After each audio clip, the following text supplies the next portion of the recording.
ये कहानी शुरू होती है एक ऐसे गांव से जहां के लोग हमेशा मुस्कुराते रहते थे। उस गांव का नाम था सुंदरपुर और वहीं रहते थे दो बहुत ही अच्छे दोस्त। एक का नाम था रायस्टार और दूसरे का ज्ञान भाई। वो दोनों बचपन के दोस्त थे, साथ रहते, साथ घूमते, साथ खेलते। पूरे गांव में उनकी दोस्ती मशहूर थी। लेकिन एक दिन कुछ ऐसा हुआ जो उनकी जिंदगी हमेशा के लिए बदल गया। सुबह सुबह रायस्टार ज्ञान भाई को बुलाने उसके घर गया, पर जाकर देखता है कि ज्ञान भाई और उसके पापा अपना घर खाली करके गांव छोड़कर जा रहे हैं। रायस्टार ने पूछा, कहाँ जा रहे हो तुम लोग? ज्ञान भाई बोला, मेरे पापा ने शहर में एक नया घर लिया है, बहुत बड़ा है, आज से हम सब वहीं रहेंगे। रायस्टार बोला, तो इसका मतलब अब हम कभी नहीं मिलेंगे? ज्ञान भाई बोला, नहीं यार, मैं बीच बीच में मिलने आता रहूंगा। फिर ज्ञान भाई अपने घर वालों के साथ चला जाता है। रायस्टार दूर एक बर्च के पेड़ के पास खड़ा होकर उसको जाते हुए देखता रहता है। उसके बाद हर दिन रायस्टार उसी पेड़ के पास बैठकर ज्ञान भाई का इंतजार करता है। दिन ढल जाता है, शाम हो जाती है, रात भी, पर ज्ञान भाई कभी वापस नहीं आता। आखिर में रायस्टार को लगता है कि अब वो कभी नहीं आएगा और धीरे धीरे वो उसे भूल जाता है। फिर 15 साल बाद का सीन दिखाया जाता है। रायस्टार अब बड़ा हो चुका था, एक आर्मी कैप्टन बन गया था। उसके पास अपनी एक पूरी सेना थी। दूसरी तरफ एक सुंदर से गांव में एक बड़ा सा महल था जिसमें अब रहता था ज्ञान भाई, जो अब एक अमीर आदमी बन चुका था। उसके पास पैसों की कोई कमी नहीं थी, लेकिन एक मुश्किल थी जिसका नाम था विक्रम। विक्रम एक खतरनाक इंसान था। उसकी नजर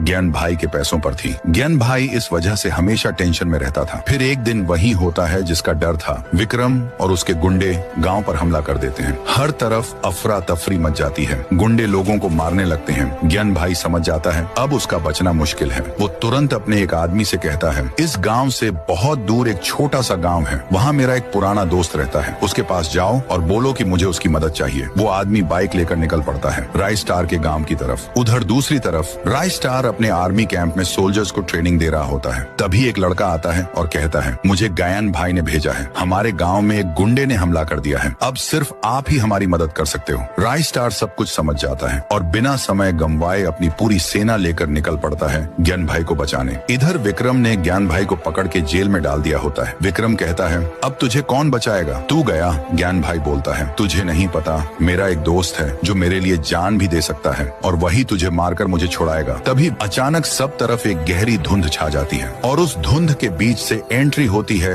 रायस्टार की अपनी सेना के साथ। वो गुंडों पर टूट पड़ता है। तेज लड़ाई होती है, गोलियां चलती हैं, हर तरफ मार धाड़। कुछ देर बाद जब धुंध हटती है, विक्रम जेल के अंदर देखता है ज्ञान भाई वहाँ से गायब है। वो तुरंत पीछे मुड़ता है तो देखता है रायस्टार खड़ा है अपनी सेना के साथ।